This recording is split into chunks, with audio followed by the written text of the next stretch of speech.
अपना अमूल्य समय दे रहे हैं। तो हम सिर्फ और सिर्फ इसलिए नहीं आए हैं कि हम सिर्फ अपना टाइम पास कर लें। कोई भी ऐसा व्यक्ति नहीं यहाँ पे, हम सब में जितने लोग भी आए हैं, यदि उन्होंने अपनी नींद को त्यागा है तो निश्चित तौर पर कुछ एक ऐसी चीज सोच के आए थे या आए हैं कि हम आज कुछ ऐसा सीख के जाएं घर पर जब पहुंचे तो, कि हम इस समाज के अंदर परिवर्तन या बदलाव नहीं, हम इस समाज में एक रूपांतरण लेके आए।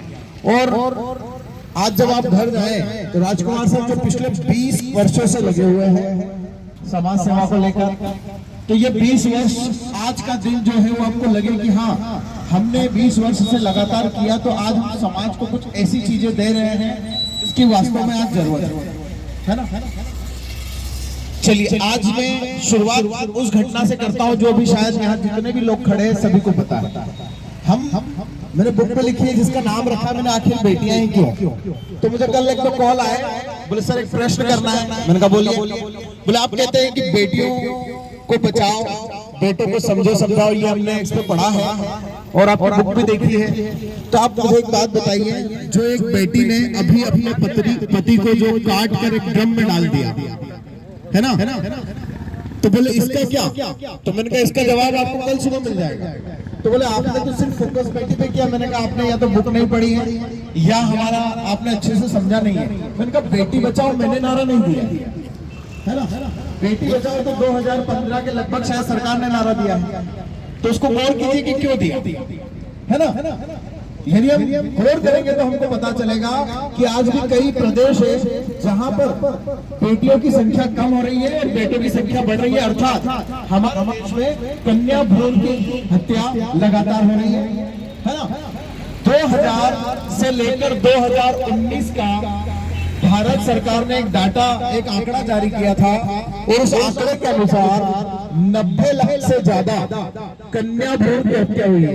ये वो आंकड़े जो सरकार के पास थे, जो नहीं थे वो छोड़िए। तो फिर उन्हें लगा कि हमें बेटी बचाओ नारा देना पड़ेगा। तो ये दो तरीके से काम करता है। एक, बेटी बचाओ माने पहला आपको किसी की विकृत मानसिकता से बचाना है, और दूसरा हमको मना उस बेटी को खुद को हमसे बचाना है। हमसे मने एक व्यक्ति क्या कर रहा है, कन्या भ्रूण की हत्या कर रहा है। अब इसका नाम है मिशन मंथन। तो मिशन मंथन हमने नाम दिया है, तो क्या रीजन है।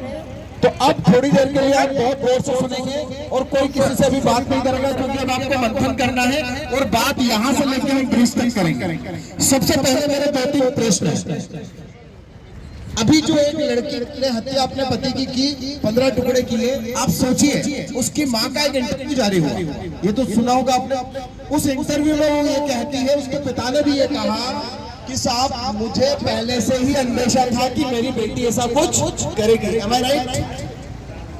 इसका मतलब ये है कि कहीं ना कहीं माता पिता बहुत अच्छे से या तो अपने बच्चे को जान चुके होते हैं या वो नहीं जान पाते हैं। ये दो चीजें हैं। मेरा एक छोटा सा प्रश्न है जिस पे आप सभी को मंथन करना है। आवाज अच्छे से क्लियर हो रही है। पहला प्रश्न, हम सिर्फ बात करते हैं जब तक न्यूज देखते हैं तो कि साहब किसी लड़की के साथ रेप हुआ है ना, और उसके ऊपर 2-3 दिन हम बात करते हैं, 2-4 दिन बात करते हैं, कोई आंदोलन करते हैं और भूल जाते हैं।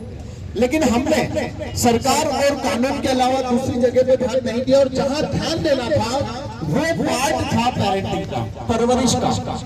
आप सोचिए, सबसे पहले तो हम सब बहुत ही जबरदस्त, यहाँ जितने लोग खड़े हैं ना, मतलब मैं कहूँगा सब प्रणाम करने के लायक। क्यों? क्योंकि शायद भारत के अंदर ये पहला कार्यक्रम होगा जहां पर हम परवरिश कैसे की जाए और हम क्या गलतियां कर रहे हैं इस पे बात करें। आश्चर्य की बात देखिए, मैंने अभी तक कहीं परवरिश का नाम नहीं लिया था, लेकिन हम आज पहली बार इस पे डिस्कशन कर रहे हैं। तो मंथन आपको करना है, सवाल आपके मन में आए, जवाब में देने के लिए तैयार हो, और ऐसे जवाब में दूंगा आपको रियली के जो कहीं नेट पे नहीं मिलेगा, कहीं नहीं मिलेगा, ये मेरा वादा आपसे। तो यहाँ से लेके वहां तक हमें मंथन करना है। और मंथन किस चीज का करना है कि यार समाज में मैंने एक संतान पैदा की, तो कहीं ऐसा तो नहीं कि ये समाज का काम अच्छा करने के बजाय बिगाड़ रहा है। डॉक्टर राजकुमार सर को एक जोरदार क्लैपिंग करते हैं, शानदार क्लैपिंग करते हैं प्रत्येक व्यक्ति। क्यों करते हैं? हम यहाँ खड़े किस व्यक्ति के कारण, हम राजकुमार सर के कारण खड़े हैं। मैं अभी एक दिन मुझे किसी ने मेरा मोरल डाउन किया था, बोले कि ओपीजी जो भी कर रहे हो ना, आप अपना घर में आग लगा के तीरथ कर रहे हो। ये मुझे कहा, आप बिलीव करोगे तो मेरे गांव का 100 किलोमीटर ये सफर किया तो मैं बहुत उदास था, हताश था। मैंने कहा यार लोग क्यों नहीं समझ पा रहे कि मैं क्या चाहता हूँ। जब मैं यहाँ आया ना तो राजकुमार सर मिले और इन्होंने एक बहुत अच्छा सेंटेंस बोला। वो क्या बोला मालूम है? ये बोले सर चाहे जो हो जाए, मुझे अपना घर जलाना पड़े, तीरथ करना पड़े तो मैं करूंगा, लेकिन मेरे अपने अभियान को नहीं रोकूंगा। ये शब्द थे राजकुमार सर के। मैंने तो वाले 4 साल मेरे साथ ऐसा हुआ है, लेकिन वहां इन्होंने जो एनर्जी मेरे अंदर डाली, खैर ये मैं एक बार नहीं कई बार सुन चुका था। लेकिन आश्चर्य की बात यह है कि मान लो हमें कोई कह रहा है तो तीरथ करने जा रहे हो, घर में आग लगा भी दो तो फर्क क्या पड़ेगा, है ना? क्योंकि हम तो तीरथ करने जा रहे हैं। ईश्वर के ऊपर इतना भरोसा रखो कि हमने आग लगा दिया तो महल खड़ा कर देगा सुदामा की तरह, लेकिन अंदर से वो भावना नहीं आती है। फिर बात ये नहीं है, बात यहाँ ये है कि हमें मंथन करना है सबसे पहले कि एक बच्चा छोटा सा, आप इधर बेटा मेरे पास खड़े जाओ थोड़ी देर के लिए, आप भी आ जाओ। ये लिख बोल रही थी, मुझे बोलना है, आपको मौका देंगे बोलने का। क्या नाम आपका? आध्या। आपका क्या नाम? वंश। आप सोचते हैं आध्या वंश है क्या? ये जब जन्म लिया था इन्होंने, क्या इनके अंदर भगवान ने, ईश्वर ने हिंसा डाल के भेजा था? सच बता, जितने भी लोग यहाँ हैं, क्या इनके अंदर हिंसा डाल के भेजा था ईश्वर ने? क्या 9 महीने का समझ लिया उस ईश्वर ने इन्हें पैदा करने में, हमें पैदा करने में? तो क्या 9 महीने में उसने कोई क्वालिटी नहीं डाली होगी? अरे हम कितनी कोशिश करते हैं, हम जमाने भर की फीस भरते हैं बच्चों की, है ना, जो करना है वो करते हैं सिर्फ इसलिए कि हमारे बच्चों में क्वालिटी आ जाए। तो आप सोचिए, वो तो परम पिता है, उसने कितनी क्वालिटी डाल के भेजी होगी। तो आप मुझे बताइए ऐसा क्या हुआ कि ये एक बच्चा जब जन्म लिया तो सब कुछ ठीक था और अचानक हमें 14, 15, 16 साल की उम्र में पता चला कि इसने किसी का रेप कर दिया। इसने माने जिस किसी बच्चे ने जन्म लिया, है ना। अभी आपको बता दूं कि जस्ट 8 दिन 10 दिन पहले की कहानी है। एक 8 वर्ष की बच्ची का रेप होता है और 17 साल और कुछ महीने उस बच्चे का उम्र है ना। तो इस उम्र में इतना भयंकर क्रूरता कहां से आई, ये मेरा आपसे प्रश्न है। आखिर ऐसी क्या स्थिति बनती है जब हमने बोल दिया कि सर ये तो पक्का है कि एक बच्चा जन्म से ऐसा नहीं होता है, am I right?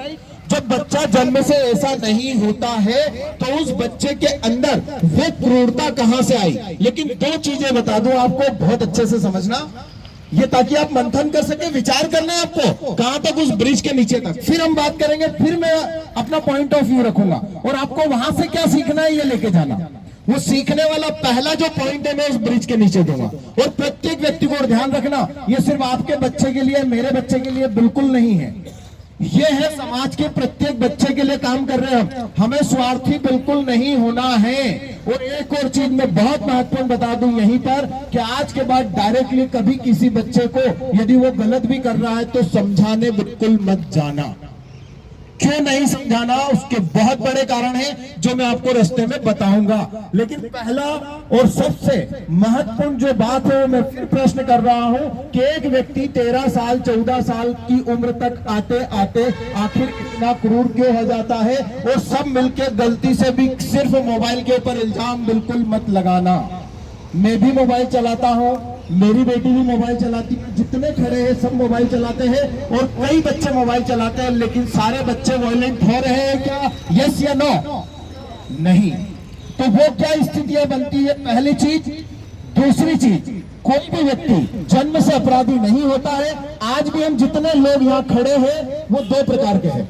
एक वो है जो सामान्य व्यक्ति है, सामान्य जीवन जी रहा है, और एक व्यक्ति वो है जो, हम में से नहीं होगा कोई, वो एक व्यक्ति वो है जो आपराधिक मानसिक प्रवृत्ति का हो चुका है, माने जिसके मन में अपराध करने की भावनाएं जाग चुकी है। बस ये दुनिया में 2 प्रकार के लोग हैं। एक वो है जो नहीं करता है, एक वो है जिसने अपनी प्रवृत्ति को, अपनी मानसिकता को बना लिया है कि मुझे अपराध करना है, या उसे अपराध करने का मजा नहीं आता है, उसे आनंद नहीं आता है।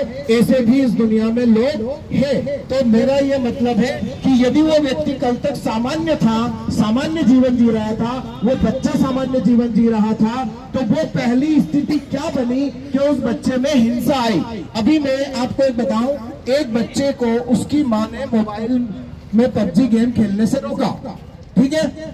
आप बिलीव करेंगे, रात को उस बच्चे की नींद खुलती है, वो अपने पापा की गन ढूंढता है और उस बच्चे की उम्र है 15 से 16 वर्ष, ठीक है। ये घटना अब तक नहीं पहुंची होगी। वो गन निकालता है और रात को अपनी मां को गोली मार देता है, एक 14-15 साल का बच्चा। और क्यों? क्योंकि उसको मोबाइल चलाने से रोका है। दूसरी घटना, एक वीडियो बहुत जारी हुआ था, आप लोगों ने देखा होगा। एक बच्चा पीछे से बेट लेके आता है जिसकी एज वंश से थोड़ी सी ज्यादा होगी। वो बेट लेके आता है, उसकी मम्मी या जो भी कोई महिला घर में थी वो मोबाइल चला रही है और वो बेट मारता है उसको, 1 या 2, और उस महिला की मृत्यु वही हो जाती है। दूसरी घटना मैं आपको रतलाम की बताता हूँ। एक स्कूल के अंदर 14-15 साल का बच्चा अपने दोस्त को 2-3 बार चाकू भोंक देता है, सबको पता होगा। और ये घटनाएं वो है जो हम तक पहुंचती है। ढेर सारी घटनाएं जो हम तक नहीं पहुंचती है। तो मेरा मतलब ये है कि आप ये मत सोचो कि मेरा घर बहुत अच्छा है या मैं अपने बच्चों को सारी चीज दे रहा हूं या दे रही हूं, लेकिन हम इस समाज के अभिन्न अंग है। तो हमें यह सोचना पड़ेगा कि चाहे मेरा घर हो, पड़ोसी का घर हो या मेरा मोहल्ला ही क्यों ना हो। क्या आप अपने मोहल्ले में हिंसा देखना चाहते हैं? क्या कोई मोहल्ले का व्यक्ति दूसरे बच्चे को गुंडा बनते हुए देखना चाहता है? नहीं, कोई नहीं चाहता है। वो चाहते हैं कि मेरा बच्चा जब जाए तो माहौल अच्छा रहे। लेकिन दोस्तों, एक बात का ध्यान रखना, क्या कभी इस ईश्वर से, क्या कभी उस छोटे से बच्चे से आपने कभी एक वादा किया कि हे ईश्वर, जब ये बच्चा यहाँ से जब घर से बाहर जाएगा तो मैं इसका पिता होने के नाते आपसे वादा करता हूँ कि इस बच्चे को बाहर बहुत अच्छा वातावरण मिलेगा। कभी हम करते हैं ऐसा वादा? नहीं करते। क्यों? हम उसे रोकते हैं कि बाहर गंदे लोग हैं और तुझे ध्यान रखना है कि उन लोगों से दूरी बनाए रखना है। और मैं ये कहता हूं कि आपके बच्चे में इतना दम हो कि बाहर गंदा माहौल है उसको सुधार कर आ जाए, जो माता कुत्ते ने किया था। तो यहां से लेके वहां तक आप सिर्फ और सिर्फ एक मंथन करेंगे कि हमारे बच्चों में माइंड के अंदर क्रूरता कहां से आई है, पहली चीज, और वो क्यों अपराध की ओर जा रहा है, दूसरी चीज। तीसरा, बच्चे को नशे की क्या आवश्यकता हो गई। सबसे महत्वपूर्ण चीज देखिए, आज हर बच्चा नशा करना चाहता है, आपको पता ही नहीं होगा शायद, है ना। चौथी और सबसे महत्वपूर्ण बात, अपराध हुआ, नशा हुआ, और क्यों मेरा बच्चा एडिक्ट हो रहा है, चाहे वो मोबाइल का हो रहा है या किसी लत का हो रहा है या उसे गुस्सा आ रहा है, ये सब एडिक्शन है ना। ये सब क्यों हो रहा है, ये मेरे प्रश्न आपसे है, जिसकी शुरुआत जवाब देना मैं उस ब्रिज के नीचे से करूंगा। हमारे 3-4 स्टॉपेज रहेंगे, वहां हम बात करेंगे। और तब तक आपके मन में कोई भी प्रश्न आए तो आप जरूर बता देना, मैं उस प्रश्न को लिखूंगा और उस प्रश्न का जवाब बहुत अच्छे से देने की कोशिश करूंगा। और लगा मुझे कि इस प्रश्न का आंसर आज मेरे पास नहीं है तो मैं उस पर रिसर्च करूंगा और आपको जवाब दूंगा, ठीक है। तो मेरी बात यहाँ खत्म हुई, मैंने प्रश्न पूछ लिए हैं। अब इन प्रश्नों पे मंथन करने का आपका काम है। दूसरा, हम लोग ज्यादा से ज्यादा 2 या 3 लाइन बनाएंगे यहाँ से, ठीक है। और 2-3 लाइन में हम लाइन से वहां तक जाएंगे और हमें लाइन नहीं तोड़ना है। दूसरी चीज, किसी भी प्रकार की कोई दूसरी बात हमें आज करना ही नहीं है जब तक हमारी सारी बात खत्म ना हो जाए। तीसरी और बहुत महत्वपूर्ण जो बात है, जब हम जहां रुकेंगे वहां रुकते से ही मैं आपको जैसे मंथन करने के लिए कहा है, तो मुझे सिर्फ 2 लोगों के रिप्लाई चाहिए। एक रिप्लाई पुरुषों में से कोई देगा शॉर्ट में कि सर ये मैंने मंथन किया, और एक रिप्लाई आप में से कोई रहेगा, और तीसरा रिप्लाई मेरा रहेगा कि हमने कहां से गलती की। और वो रिप्लाई आपका बहुत शॉर्ट होना चाहिए। मैं भी 1 लाइन में ही आंसर दूंगा और हमारे स्टॉपेज पे 5-5 मिनट के लिए हम इन टॉपिक्स पे बात करेंगे, ठीक है। रेडी? तो अपने आप के खुद के लिए क्लैपिंग कीजिए कि आज आप समाज के बच्चों के लिए उठ के आए हैं। आज आप पूरे अपने बच्चों के लिए नहीं, समाज के बच्चों के लिए उठ के आए हैं। आज हम सबके साथ समाज में जो बहुत ज्यादा क्रूरता फैल रही है उसको हम रोकने आए हैं।